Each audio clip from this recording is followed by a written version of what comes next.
നിങ്ങൾക്ക് എല്ലാവർക്കും മിസാസ് കിച്ചണിലേക്ക് സ്വാഗതം. ഇന്ന് നമ്മൾ ഉണ്ടാക്കുന്നത് ബീഫ് മന്തി ക്യൂബ്സും അത് വെച്ചിട്ട് വളരെ എളുപ്പത്തിൽ ഉണ്ടാക്കാൻ പറ്റിയ ബീഫ് മന്തിയുമാണ്. മസാലയൊക്കെ വളരെ കുറച്ച് ചേർക്കുന്നതുകൊണ്ട് മന്തി ഉണ്ടാക്കാൻ വളരെ എളുപ്പമാണ് എല്ലാവർക്കും. അപ്പം മിക്കവാറും ദിവസങ്ങളിൽ സ്പെഷ്യൽ ഫുഡായിട്ട് മന്തി ആയിരിക്കും ഉണ്ടാക്കുക. അപ്പോൾ മന്തി ഉണ്ടാക്കുമ്പോഴൊക്കെ മാഗി ക്യൂബ്സ് ഉപയോഗിക്കുന്നതുകൊണ്ട് ചിലർക്കെങ്കിലും ടെൻഷനുണ്ട്, വല്ല ഹെൽത്ത് ഇഷ്യൂസൊക്കെ ഉണ്ടാകുമെന്ന്.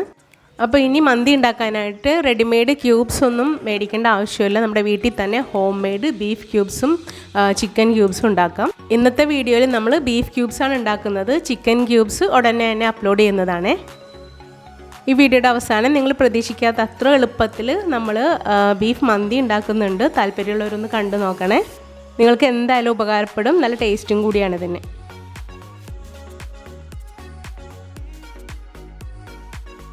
അപ്പോൾ ബീഫ് ക്യൂബ്സ് ഉണ്ടാക്കാനായിട്ട് ഞാൻ 1 കിലോ ബീഫ് നന്നായിട്ട് കഴുകി വെള്ളമൊക്കെ ഡ്രെയിൻ ചെയ്തിട്ട് കുക്കറിലേക്ക് ഇട്ട് കൊടുത്തിട്ടുണ്ട്. എന്നിട്ട് നന്നായിട്ട് ഇതൊന്ന് വഴറ്റിയെടുക്കാം. കുക്കറിൽ ഓയിലൊന്നും ഒഴിക്കേണ്ട ആവശ്യമില്ല.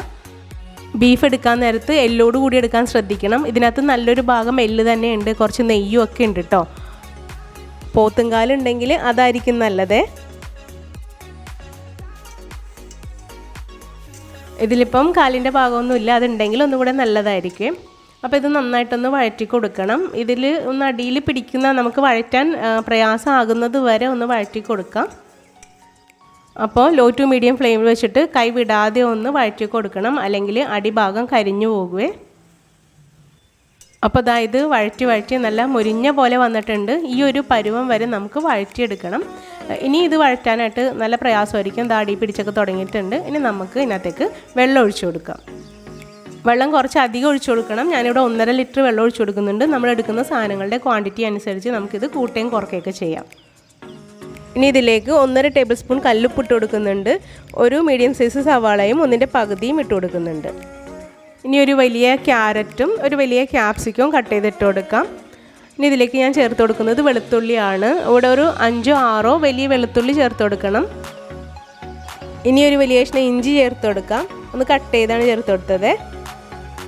ഇനി ഇതിലേക്ക് 3 ബേ ലീഫ് ഇട്ട് കൊടുക്കാം. എൻ്റെ കയ്യിൽ നുറുങ്ങിയ ബേ ലീഫ് ആയതുകൊണ്ടാണ് ഞാൻ 3 ഇട്ട് കൊടുത്തത്. ഇനി ഒരു വലിയ കഷ്ണം പട്ട ചേർത്ത് കൊടുക്കാം. 1 ടീസ്പൂൺ മഞ്ഞൾപ്പൊടി ഇട്ട് കൊടുക്കാം. ഇനി ഇതിലേക്ക് നമുക്ക് കുരുമുളക് പൊടി ചേർത്ത് കൊടുക്കാം.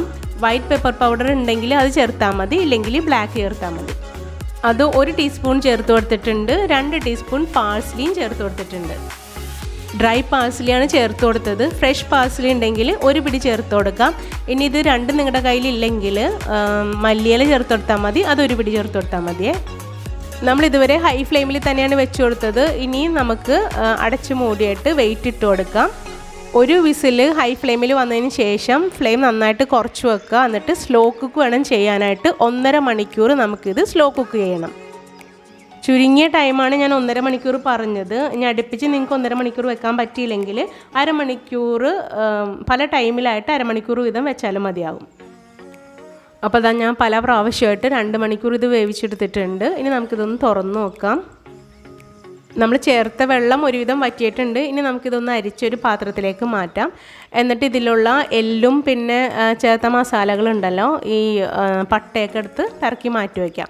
എന്നിട്ട് ഇത് നന്നായിട്ട് ഇതുപോലെ ഒന്ന് അരിച്ചെടുക്കാം. ഹൈ ഫ്ലെയിമിൽ വെച്ചിട്ട് ഇത് നന്നായിട്ടൊന്ന് തിളപ്പിച്ചെടുക്കാം. അപ്പോൾ 5 മിനിറ്റ് നന്നായിട്ടിത് തിളപ്പിച്ചെടുത്തതിന് ശേഷം ഇതിൽ നിന്ന് കുറച്ച് നമുക്ക് സ്റ്റോക്ക് എടുത്ത് മാറ്റി വയ്ക്കാം. അപ്പോൾ ഈ പരിവായതിന് ശേഷം ഇത് ചൂടാക്കിയിട്ട് നമുക്ക് വേണമെങ്കിൽ ക്യൂബ്സ് ആക്കി എടുത്ത് വയ്ക്കാം, ഐസ് ക്യൂബ്സ് ആക്കി എടുത്ത് വയ്ക്കാം. അപ്പോൾ അതിനുവേണ്ടി ഞാൻ കുറച്ചെടുത്ത് മാറ്റി വയ്ക്കുന്നുണ്ട്. ഇനി ബാക്കിയുള്ള ഈ ബീഫ് സ്റ്റോക്കിലേക്ക് നമുക്ക് കുറച്ച് കോൺഫ്ലോർ കലക്കി ഒഴിക്കണം. അപ്പോൾ 2.5 ടേബിൾ സ്പൂൺ കോൺഫ്ലോറിൽ കുറച്ച് വെള്ളം ചേർത്തിട്ട് ഒന്ന് മിക്സ് ചെയ്തിട്ട് ഒട്ടും കട്ടകളില്ലാതെ ഒന്ന് മിക്സ് ചെയ്യാം. എന്നിട്ട് ഇതിനകത്തേക്ക് കുറച്ചായിട്ട് ഒഴിച്ചിട്ട് നമുക്ക് നന്നായിട്ടൊന്ന് കുറുക്കിയെടുക്കാം. അപ്പോൾ ഇതുവരെ ഈ വീഡിയോ ഇഷ്ടമായാൽ തീർച്ചയായും ഒരു ലൈക്ക് കൊടുത്തേക്കണം. ഈ ചാനൽ സബ്സ്ക്രൈബ് ചെയ്യാത്തവർ സബ്സ്ക്രൈബ് ചെയ്തതിന് സപ്പോർട്ടും കൂടി ചെയ്തേക്കണം. മന്തി ക്യൂബ്സ് ഒന്നും ഇടാത്ത ബീഫ് മന്തി ഇതിനു മുമ്പ് ഞാൻ അപ്ലോഡ് ചെയ്തിട്ടുണ്ട്. അത് കാണാത്തവരൊന്ന് കണ്ടു നോക്കണേ, നല്ല ടേസ്റ്റാണ്. ഇനി നിങ്ങൾക്ക് ഇതിൽ കോൺഫ്ലോർ ചേർക്കാൻ താല്പര്യമില്ലെങ്കിൽ നമ്മളിത് വേവിച്ചതിന് ശേഷം അരിച്ചെടുക്കാതെ അതിലെ എല്ലും പട്ട, ഗ്രാമ്പൂ, ബേ ലീഫ്, ഇഞ്ചി എന്നിവ എടുത്ത് മാറ്റിയിട്ട് നന്നായിട്ട് മിക്സിയിലിട്ട് അടിച്ചിട്ടൊന്ന് കുറുക്കിയെടുത്താൽ മതി. ഇതിപ്പോൾ കോൺഫ്ലോർ ചേർത്ത കാരണം ഈ ഒരു അളവിൽ കുറുകിയാൽ മതിയാകും. ഇനി ഒരു ട്രേ എടുത്ത് അതിലൽപ്പം ഓയിൽ തടകിയിട്ട് ഇത് ചൂടോട് കൂടി ഇതിലേക്ക് ഒഴിച്ചു വയ്ക്കാം. അപ്പോൾ അതായത് ചൂടാറിയപ്പം ഒരുവിധം ഒന്ന് സെറ്റായിട്ടുണ്ട്. എന്നാലും നമുക്കിതൊന്ന് ഫ്രിഡ്ജിലെടുത്ത് വെക്കണം. ഫ്രീസറിൽ വെക്കേണ്ട ആവശ്യമില്ല. ഫ്രിഡ്ജിൽ വെച്ചിട്ട് ഒന്നും കൂടെ ഒന്ന് സെറ്റാക്കിയിട്ട് നമുക്കിതൊന്ന് കട്ട് ചെയ്തെടുക്കണം. ക്ലിംഗ് റാപ്പ് കൊണ്ടൊന്ന് കവർ ചെയ്തിട്ട് ഓവർനൈറ്റ് ഇത് ഫ്രിഡ്ജിൽ വയ്ക്കാം. ഇനി നമ്മൾ ആ മാറ്റി വെച്ച ബീഫ് സ്റ്റോക്ക് ഒന്ന് ക്യൂബ്സ് ആക്കി എടുക്കാം. അപ്പോൾ അത് ഒരു ഐസ് ട്രേയിലേക്ക് മാറ്റിയിട്ടുണ്ട്. ഇത് 1-2 മണിക്കൂർ നമുക്ക് ഫ്രീസറിൽ വെച്ചിട്ടൊന്ന് ക്യൂബ്സ് ആക്കി മാറ്റാം. അതായത് ഇപ്പോൾ 5-8 മണിക്കൂർ ഫ്രിഡ്ജിൽ വെച്ചതാണ്. ഇതൊരുവിധം സെറ്റായിട്ടുണ്ട്. ഇനി നമുക്കൊരു കത്തി ഉപയോഗിച്ചിട്ട് ഇതുപോലെ ലൈൻ ഇട്ട് കൊടുക്കാം. പെട്ടെന്ന് നമുക്കിത് ഉണങ്ങി കഴിയുമ്പം കട്ട് ചെയ്തെടുക്കാൻ വേണ്ടിയാണ് കേട്ടോ. ഇത് ഞാനൊന്ന് ഉണക്കിയെടുക്കുന്നുണ്ട്. നിങ്ങൾക്ക് വേണമെങ്കിൽ ഇത് ഫ്രീസറിൽ ഈ ഒരു പരുവത്തിൽ സൂക്ഷിക്കാവുന്നതാണ്. ഇത് നമ്മൾ ട്രേയിൽ ഒഴിച്ചു വെച്ച ബീഫ് സ്റ്റോക്കാണ്. ഇത് നമുക്ക് ഒരു ടിന്നിലിട്ട് അടച്ചു മൂടി ഫ്രീസറിൽ സൂക്ഷിക്കാവുന്നതാണ്. ഇത് ഞാൻ ഫ്രിഡ്ജിൽ തന്നെ ഒന്ന് ഓപ്പണാക്കി വെച്ച് കവർ ചെയ്യാതെ വെച്ച് ഉണക്കിയെടുത്തതാണ്. മഴ ആയതുകൊണ്ടാണ് ഫ്രിഡ്ജിൽ വെച്ച് ഉണക്കിയെടുത്തത്. കുറച്ചധികം നാൾ ഓപ്പണാക്കി ഫ്രിഡ്ജിൽ വെച്ചാൽ ഇത് ഉണങ്ങി കിട്ടുള്ളൂ കേട്ടോ. 2 ആഴ്ചയൊക്കെ ഇത് വെച്ചാൽ ഇതുപോലെ ആയി കിട്ടുള്ളൂ. അപ്പോൾ ഫ്രിഡ്ജിൽ വെച്ച് ഉണക്കാൻ താല്പര്യമില്ലാത്തവർക്ക് വെയിലത്ത് വെച്ച് ഉണക്കാവുന്നതാണ്. ഇതിൻ്റെ ഒരു ഭാഗം നന്നായിട്ട് ഉണങ്ങിയിട്ടുണ്ട്, മറുഭാഗവും കൂടി ഉണങ്ങാനുണ്ട്. അപ്പം ഞാൻ ഇത് ട്രേയിലാക്കിയിട്ട് ഫ്രിഡ്ജിൽ തന്നെ ഒന്ന് ഉണക്കിയെടുത്തിട്ടുണ്ട്.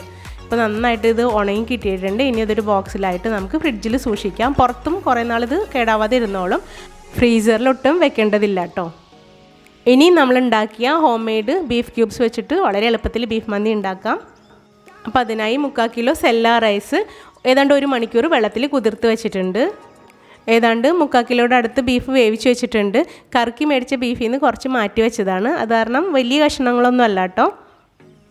അപ്പോൾ ബീഫ് കഴുകി വെള്ളമൊക്കെ കളഞ്ഞ് കുക്കറിലേക്ക് ഇട്ട് കൊടുത്തിട്ട് 1 ടീസ്പൂൺ മല്ലിപ്പൊടി, 1 ടീസ്പൂൺ മുളക് പൊടി, 1/4 ടീസ്പൂൺ മഞ്ഞൾ പൊടി, 1/4 ടീസ്പൂൺ ഗരം മസാലപ്പൊടിയും 1/2 ടീസ്പൂൺ മന്തിപ്പൊടിയും 1/2 ടീസ്പൂൺ കുരുമുളക് പൊടിയും ആവശ്യത്തിന് ഉപ്പ് ഇട്ട് നമ്മൾ സാധാരണ ബീഫ് വയ്ക്കുന്നത് പോലെ വേവിച്ചെടുത്താണ്. അത്യാവശ്യം നന്നായിട്ട് തന്നെ വേവിച്ചെടുത്തിട്ടുണ്ട്.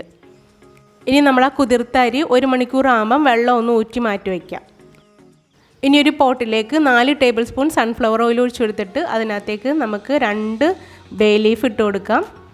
1 കഷ്ണം പട്ട, 4 ഏലക്ക, 4 കറയാമ്പൂ ഇട്ട് കൊടുത്തിട്ട് ഒരു വലിയ സവാള നമുക്ക് ചെറുതായിട്ട് കട്ട് ചെയ്തിട്ട് ഇതിനകത്തേക്ക് ചേർത്ത് കൊടുക്കാം. എന്നിട്ട് നന്നായിട്ടൊന്ന് വഴറ്റിയെടുക്കാം. ഒരുവിധം വഴന്ന് വരുമ്പോൾ ഇതിനകത്തേക്ക് നമുക്ക് 1 ടീസ്പൂൺ ഇഞ്ചി വെളുത്തുള്ളി പേസ്റ്റ് ചേർത്ത് കൊടുക്കാം. എന്നിട്ട് നന്നായിട്ടൊന്ന് വഴറ്റിയെടുക്കാം. ഇപ്പോൾ അതായത് നന്നായിട്ട് വഴന്നു വന്നിട്ടുണ്ട്. ഇനി ഇതിലേക്ക് നമുക്ക് ആ വേവിച്ച് വെച്ച ബീഫ് ഇട്ട് കൊടുക്കാം. വെള്ളം ഇല്ലാണ്ട് ബീഫ് മാത്രം കോരി എടുത്തിട്ട് ഇതിനകത്തേക്ക് ഇട്ട് കൊടുക്കാം. ഒരു ലോ ടു മീഡിയം ഫ്ലെയിമിൽ വെച്ചിട്ട് നമുക്ക് 3-4 മിനിറ്റ് ഇതൊന്ന് വഴറ്റിയെടുക്കാം. ഇനി ബീഫ് നിങ്ങൾക്ക് നന്നായിട്ട് മൊരിയിച്ചെടുക്കണമെന്നുണ്ടെങ്കിൽ കുറച്ചും കൂടെ സമയം ഇതുപോലെ വഴറ്റിയെടുക്കാവുന്നതാണ്. ഞാനിവിടെ ഇത് ചെറുതായിട്ടൊന്ന് മൊരിഞ്ഞ് വരുന്നത് വരെ ഒന്ന് വഴറ്റിയെടുത്തിട്ടുണ്ട്. ഇനി ഇതിലേക്ക് നമുക്ക് 1 ക്യാപ്സിക്കം കട്ട് ചെയ്ത് ചേർത്ത് കൊടുക്കാം.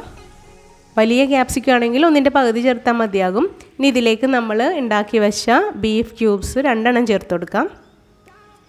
എളുപ്പം ഒന്ന് മെൽറ്റ് ആവണമെങ്കിൽ ഒന്ന് വേണമെങ്കിൽ പൊട്ടിച്ചിട്ട് കൊടുക്കാം കേട്ടോ. ഇനി ഇതെല്ലാം നന്നായിട്ടൊന്ന് മിക്സ് ചെയ്തതിന് ശേഷം 1 മിനിറ്റ് നമുക്കിതൊന്ന് വഴറ്റിയെടുക്കാം. ബീഫിൽ നമ്മൾ ആവശ്യത്തിന് ഉപ്പിട്ടാണ് വേവിച്ചത്. ഇപ്പോൾ മസാലയൊക്കെ ചെന്ന കാരണം ഉപ്പ് കുറച്ച് കുറഞ്ഞിട്ടുണ്ടാവും. അപ്പോൾ ആവശ്യത്തിന് മാത്രം ഉപ്പ് ചേർത്ത് കൊടുത്തിട്ടുണ്ട്. ബീഫിലൊന്ന് പിടിക്കാനാണ്. ഒന്നും കൂടെ നന്നായിട്ടൊന്ന് വഴറ്റി കൊടുത്തിട്ട് ഇതിലേക്ക് നമുക്ക് മസാലപ്പൊടി ചേർത്ത് കൊടുക്കാം. അപ്പം മന്തി മസാലപ്പൊടിയാണ് ചേർത്ത് കൊടുക്കുന്നത്. ഞാൻ 1 ടീസ്പൂൺ മാത്രം ചേർത്ത് കൊടുക്കുന്നുള്ളൂ കേട്ടോ. ഇതിന് മുമ്പ് പല റെസിപ്പീസിലും ഞാൻ ഈ മസാലപ്പൊടി ഉണ്ടാക്കുന്നത് കാണിച്ചിട്ടുണ്ട്. നമ്മൾ ചിക്കൻ ചെമ്മീൻ മന്തിയൊക്കെ ഉണ്ടാക്കിയപ്പോൾ ഈ മസാലപ്പൊടി ഉണ്ടാക്കിയതാണ്. അപ്പോൾ കാണാത്തവരൊന്ന് കണ്ടു നോക്കണേ. അല്ലെങ്കിൽ നിങ്ങളുടെ വീട്ടിൽ റെഡിമെയ്ഡ് മസാലപ്പൊടി ഉണ്ടെങ്കിൽ അത് ചേർത്താലും മതിയാവും.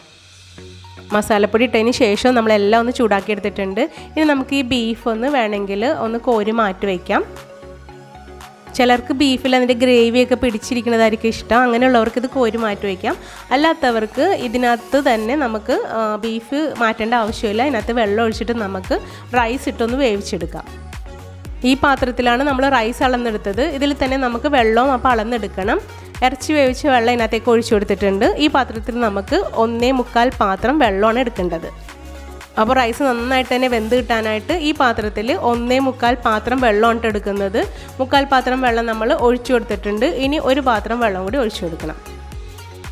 ഇനി റൈസിന് വേണ്ട ഉപ്പിട്ട് കൊടുക്കാം. ഉപ്പ് നോക്കിയതിന് ശേഷം ഉപ്പ് വേണമെങ്കിൽ വീണ്ടും ഇട്ട് കൊടുക്കാം. വെള്ളത്തിൽ കുറച്ച് ഉപ്പ് മുന്തി നിന്നാലേ റൈസിന് അത്യാവശ്യം ഉപ്പുണ്ടാവുള്ളൂ. ഇത് ഹൈ ഫ്ലെയിമിൽ നന്നായിട്ട് തിളക്കുന്നത് വരെ ഒന്ന് മൂടി വയ്ക്കാം. ഇതായിപ്പോൾ നന്നായിട്ട് തിളക്കുന്നുണ്ട്. ഇനി നമുക്ക് റൈസ് ഇട്ട് കൊടുക്കാം. അപ്പോൾ ബീഫ് ഞാൻ കോരിയപ്പം ഒരു 5-6 ബീഫ് ഇതിനകത്ത് കിടക്കുന്നുണ്ട് കേട്ടോ. മൊത്തം കോരിയെടുത്തില്ല, കുറച്ച് ബീഫ് അതിനകത്ത് തന്നെ കിടക്കുന്നുണ്ട്. നല്ല ടേസ്റ്റ് ആയിരുന്നിട്ട് ഇതിൻ്റെ ഒപ്പം ആ ബീഫ് വെന്ത് വന്നപ്പോൾ. ബീഫ് ഓൾറെഡി വെന്ത ബീഫായിരുന്നു, എന്നാലും ഇതിൽ കിടന്നപ്പോൾ ഒരു പ്രത്യേക ടേസ്റ്റ് ഉണ്ടായിരുന്നു. കോരി മാറ്റിയ ബീഫിനും നല്ല ടേസ്റ്റ് തന്നെയായിരുന്നു. അപ്പോൾ രണ്ടും നിങ്ങൾ ട്രൈ ചെയ്ത് നോക്കണേ. വെള്ളം നന്നായിട്ട് തിളച്ച് റൈസ് ഒരു 1/4 വേവ് ആകുന്നത് വരെ ഹൈ ഫ്ലെയിമിൽ നമുക്കിതൊന്ന് മൂടി വെച്ചിട്ട് കുക്ക് ചെയ്യാം. ഒരുപാട് സമയമൊന്നും എടുക്കില്ല. നമ്മുടെ ഫ്ലെയിമിൻ്റെ ചൂടനുസരിച്ച് 5, 6, 7 മിനിറ്റ് മാത്രമേ എടുക്കുള്ളൂ. നന്നായിട്ട് മിക്സ് ചെയ്തതിന് ശേഷം വെള്ളം നന്നായിട്ട് വറ്റുന്നത് വരെ നമുക്ക് ലോ ഫ്ലെയിമിലേക്ക് വെക്കാം. അടച്ചു മൂടി തന്നെ വയ്ക്കാം. ഒരു 2-3 മിനിറ്റും കൂടി നമ്മളിത് ലോ ഫ്ലെയിമിൽ അടച്ചു മൂടി വേവിച്ചിട്ടുണ്ട്. ഇനി ഇത് ദമ്മിടുന്ന പ്രോസസ്സാണ്. നമ്മുടെ സ്റ്റൗ വല്ലാണ്ട് സിമ്മിലാക്കാൻ പറ്റുമെങ്കിൽ ഇതിൽ തന്നെ വെക്കാവുന്നതാണ്. അല്ലെങ്കിൽ നമുക്ക് ഒരു ദോശക്കല്ല് എന്തെങ്കിലും ചൂടാക്കിയിട്ട് അതിൻ്റെ മുകളിലേക്ക് വെച്ച് കൊടുക്കാം. 5 മിനിറ്റ് ഞാൻ ചൂടാക്കി വെച്ച ദോശക്കല്ലിൻ്റെ മുകളിലാണ് കേട്ടോ വെച്ച് കൊടുത്തിരിക്കുന്നത്. മീഡിയം ഫ്ലെയിമിൽ ചൂടാക്കാൻ വെച്ചിട്ട് ഇപ്പം ലോ ഫ്ലെയിമിലേക്ക് ആക്കിയിട്ടുണ്ട്. നന്നായി ഒന്ന് മിക്സ് ചെയ്തതിന് ശേഷം 4 പച്ചമുളക് വെച്ച് കൊടുത്തിട്ടുണ്ട്. ഓയിൽ കുറവാണെങ്കിൽ നമുക്ക് ഇതിൻ്റെ മീതെ അല്പം ഓയിൽ ഒഴിച്ചെടുക്കാം, സൺഫ്ലവർ ഓയിൽ. വേണമെന്നുണ്ടെങ്കിൽ അല്പം മന്തി മസാല പൗഡറും വിതറി കൊടുക്കാം. ഇനി സ്മോക്ക്ഡ് റൈസാണ് നിങ്ങൾക്ക് ഇഷ്ടമെങ്കിൽ ഒരു ചാർക്കോൾ കത്തിച്ച് നടുക്കൊരു പാത്രത്തിൽ അല്പം ഓയിൽ ഒഴിച്ചിട്ട് ചാർക്കോളിനകത്തേക്ക് വെച്ച് കൊടുക്കാം. അപ്പോൾ എന്നിട്ട് അടച്ച് മൂടി 10 മിനിറ്റ് ലോ ഫ്ലെയിമിൽ ദം ചെയ്തെടുക്കാം. അപ്പോൾ ഇതിൻ്റെ ഒരു പുക ടേസ്റ്റും ആ റൈസിന് വന്നോളും. 8 മുതൽ 10 മിനിറ്റ് വരെ ദം ചെയ്താൽ മതിയാകും. ഇപ്പോൾ ഏതാണ്ട് 8 മിനിറ്റ് ആയിട്ടുണ്ട്. നമുക്ക് ഈ ചാർക്കോൾ എടുത്ത് മാറ്റാം. എന്നിട്ട് നന്നായിട്ട് റൈസ് മിക്സ് ചെയ്തതിന് ശേഷം ചൂടോടുകൂടി തന്നെ സെർവ് ചെയ്യാം. ഇതൊരു സിമ്പിൾ റെസിപ്പിയായിട്ട് നിങ്ങൾക്ക് തോന്നുന്നില്ലേ? അപ്പോൾ തീർച്ചയായും നിങ്ങളെല്ലാവരും ഒന്ന് ട്രൈ ചെയ്ത് നോക്കണം. ട്രൈ ചെയ്തിട്ട് നിങ്ങളുടെ അഭിപ്രായങ്ങളും നിർദ്ദേശങ്ങളും തീർച്ചയായും കമൻറ്റ് ബോക്സിൽ അറിയിക്കണം. ഈ വീഡിയോ നിങ്ങളുടെ ഫ്രണ്ട്സ് ആൻഡ് ഫാമിലിക്കൊന്ന് ഷെയറും കൂടെ ചെയ്തേക്കണം. താങ്ക്